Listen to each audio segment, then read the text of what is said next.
Welcome to the English Growth Podcast. Your journey to fluency starts now. We're so happy you're here with us today. And today, we're talking about something that feels very modern, very personal, and honestly, very frustrating sometimes. Yes, because we live in a time when almost everything is supposed to make life easier. We have washing machines, mixers, juicers, vacuum cleaners, dishwashers, so many inventions that are supposed to save time and make daily life easier. Right, and not just that. Food comes to the door, payments take seconds, reminders remember things for us, and every app seems to promise a faster, easier life.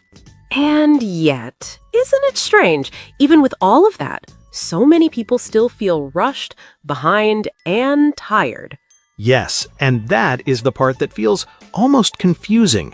Because when we think about our parents, grandparents, or even older generations, they had fewer machines, fewer shortcuts, and nowhere near the same technology. Exactly. They did so much by hand. Daily life was harder in many ways. And still, a lot of us look back and feel like they had something we're missing now. More breathing room. Yes, more real free time, more hobbies, more evenings that felt slower, more moments that were not broken into tiny pieces. Right. Somehow they had time to cook, talk, visit people, sit outside, fix things, read, garden, do hobbies. And now we have machines helping us with everything, but we are still saying, sorry, I'm so busy. Yes, we have more convenience, but somehow less calm. And I think that contrast hits people deeply because it makes us ask a very honest question. If life is easier now, why do we still feel like we never have enough time? Exactly. Why does a world full of time-saving tools still leave so many people feeling mentally crowded? Because that is the real feeling, isn't it? Not just busy, but crowded.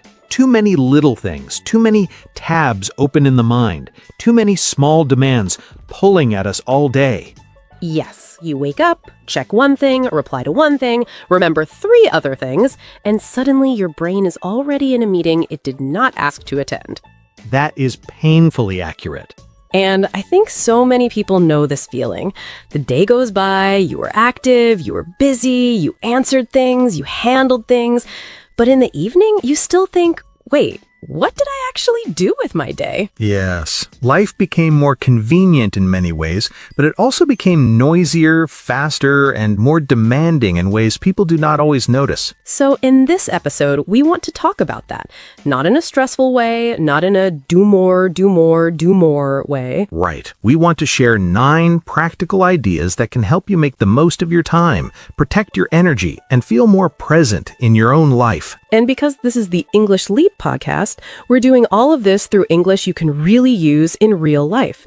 This is a B2 level episode, so the language will be a little richer, but still natural, clear, and comfortable to follow. Yes, so please don't worry if you don't catch every single word. Just stay with us, listen for the feeling, and let your English grow naturally as you listen. And later in the episode, we'll also explore some powerful words and expressions, so stay with us for that too. And before we begin, if you enjoy learning English through honest, meaningful conversations like this, please like the episode, subscribe to the channel, and join the English Leap family. And today, we'd really love to hear from you. What quietly steals the most time from your day? You can keep your answer short and simple, or share a little of your own experience. We always love reading your thoughts. Because sometimes we do not lose time in one big, dramatic way. We lose it little by little in ways we hardly notice. And maybe this is a good place to talk about that. All right. Let's begin. Honestly, I think people are wrong when they say the day begins in the morning. I think the day begins the night before. Jake!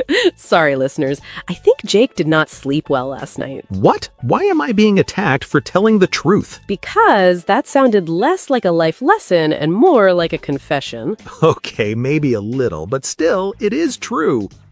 No, but really, I agree. A lot of people wake up already tired, already rushed, already mentally crowded, and then they blame the morning. Exactly. But the morning is often just the result. If the night was too late, too noisy, or emotionally messy, the next day starts with damage already done. Oh, yes. People say, I need a better morning routine, but sometimes what they really need is a gentler ending to the day. Right. If the night ends with one more task, one more episode, one more scroll, one more worry, the mind never really lands. Oof, yes. The body goes to bed, but the mind stays open. So maybe the real takeaway is this. A better tomorrow often begins with a calmer ending tonight.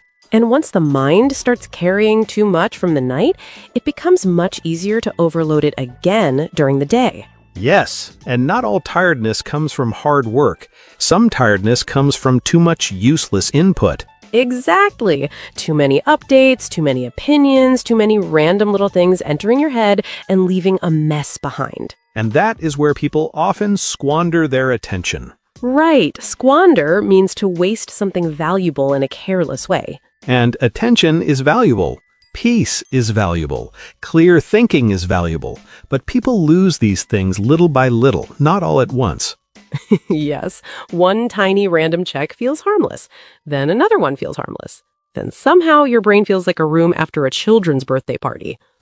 Very loud, very sticky, very hard to clean.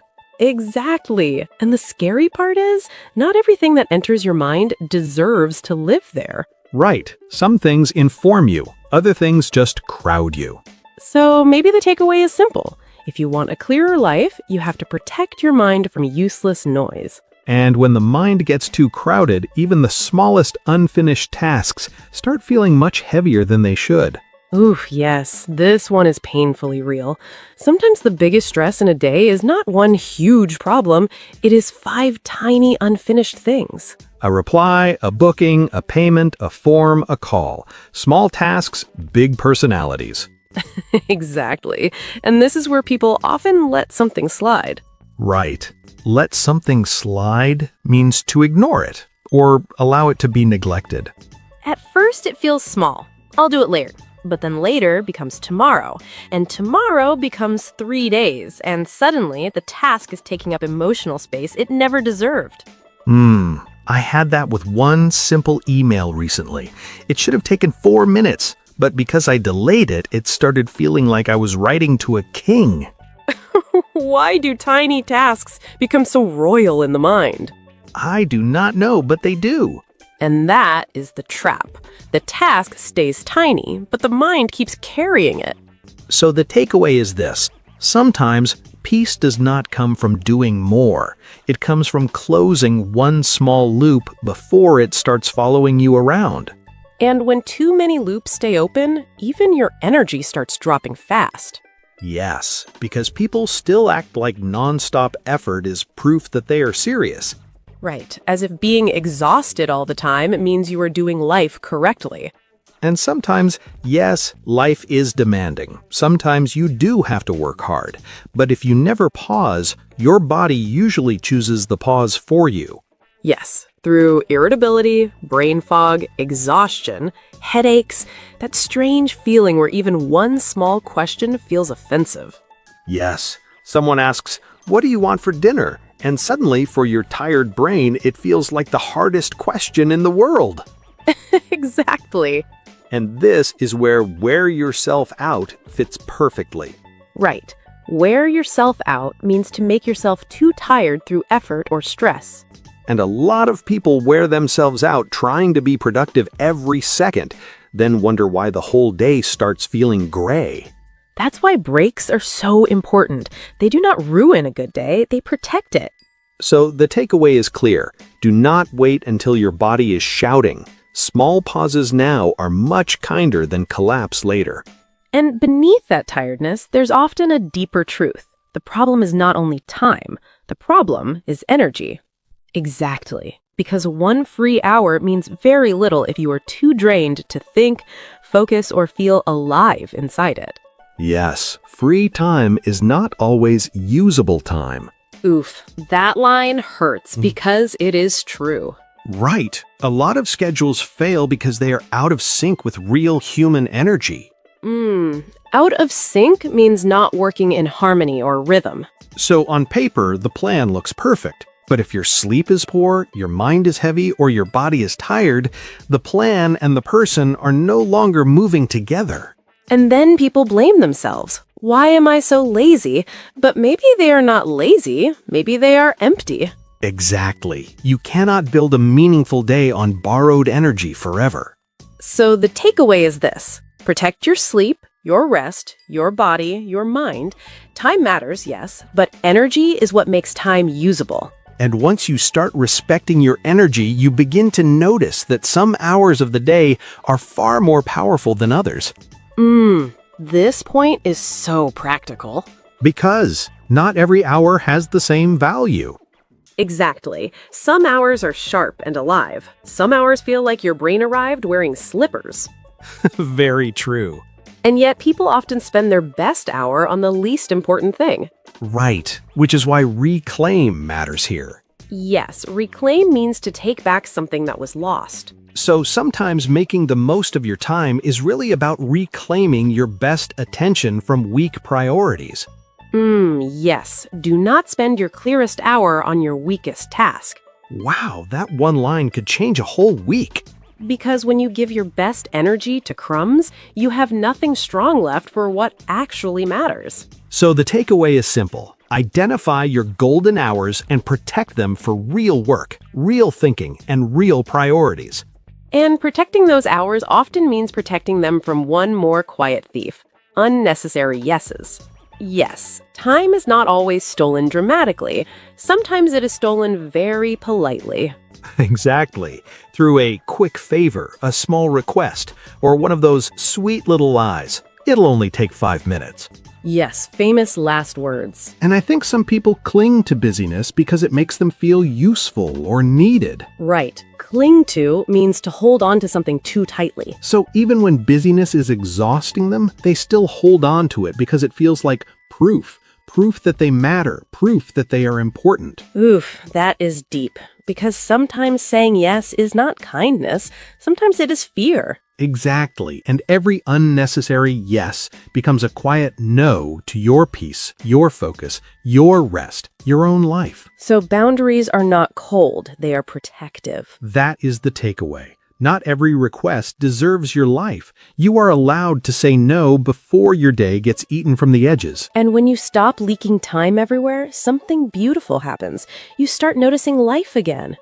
This point feels emotional to me, because time does not only disappear through work, sometimes it disappears through speed. Exactly. When life gets too fast, the days do not just pass, they blur. Breakfast becomes background. Walks become rushing. Even rest becomes another task. So true.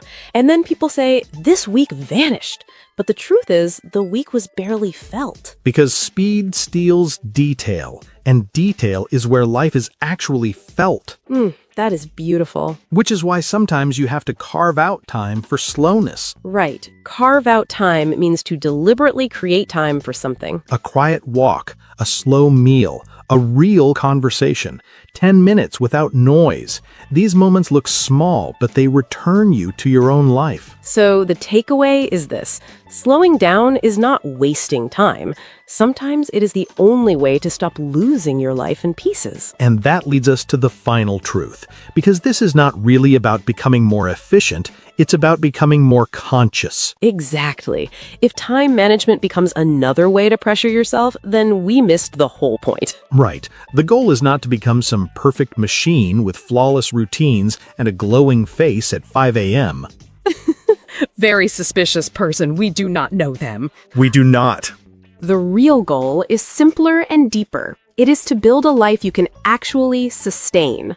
Right. Sustain means to continue something over time. So the best routine is not the most impressive one. It is the one that still works on an ordinary, messy, tired Tuesday. Yes, real life is the test, not the fantasy version. And making the most of your time is not about squeezing more into the day. It is about losing less of yourself inside the day. Beautiful. So maybe the final takeaway is this. The goal is not a fuller schedule. The goal is a fuller life. Slowly, kindly, consciously. Yes, that is how real change stays. And honestly, we used some really good words while talking about all this. We did. So this feels like the perfect moment to slow down and look at some of them together. Yes, because sometimes the best way to really remember new English is to hear it in a real conversation first, and then slow down and look at it more closely. Exactly. That way, the words do not feel random. They feel connected to real life, real feelings, and real situations. So let's start with a strong word from today's episode: squander. To squander something means to waste something valuable in a careless way. In today's episode, we talked about how people often do not lose time dramatically. They squander it little by little. For example, a lot of people squander their energy on things that don't really matter. Or, he did not lose the whole day at once. He squandered it in small pieces. Repeat: squander. Squander. Next, a very useful word: drift. Drift means to move without a clear direction. We used it to describe how people sometimes move through the day without really deciding where their attention should go. For example, it is easy to drift through the evening when you are tired and distracted. Or, without clear priorities, your mind can drift from one thing to another. Repeat: drift. Drift. Next, another natural word: juggle. To juggle means to manage many things at the same time. It often gives the feeling of trying to keep everything in the air without dropping anything. For example, modern life teaches people to juggle work, home, and personal goals all at once. Or, she is juggling too many responsibilities and it is exhausting her. Repeat: juggle. Juggle. Now let's look at a really useful word: sustain. To sustain something means to continue it over time. In this episode, we talked about building habits and routines you can actually keep, not just start for 2 or 3 days. For example, the best routine is not the most impressive one. It is the one you can sustain. Or, small healthy habits are easier to sustain than extreme ones. Repeat: sustain. Sustain. Next, a great phrase: cling to. To cling to something means to hold on to it too tightly. In today's discussion, we said that some people cling to busyness because it makes them feel important or needed. For example, some people cling to old habits, even when those habits are making life harder. Or, he was clinging to busyness because slowing down felt uncomfortable. Repeat: cling to. Cling to. Next, a strong and useful word: reclaim. To reclaim something means to take it back after losing it. In this episode, we used it to talk about taking back your best attention and your best hours. For example, she reclaimed her evenings by turning off unnecessary noise. Or, sometimes time management is really about reclaiming your attention. Repeat: reclaim. Reclaim. Next, a very expressive phrase: wear yourself out. If you wear yourself out, you make yourself too tired through too much effort or stress. It's what happens when you keep pushing and never really pause. For example, some people wear themselves out trying to be productive every second. Or, if you never rest properly, you can wear yourself out without noticing. Repeat: wear yourself out. Wear yourself out. Next, a very practical phrase: let something slide. To let something slide means to ignore it or allow it to be neglected. We used it to talk about small tasks that people delay until they become mental noise. For example, when life gets busy, people often let small responsibilities slide.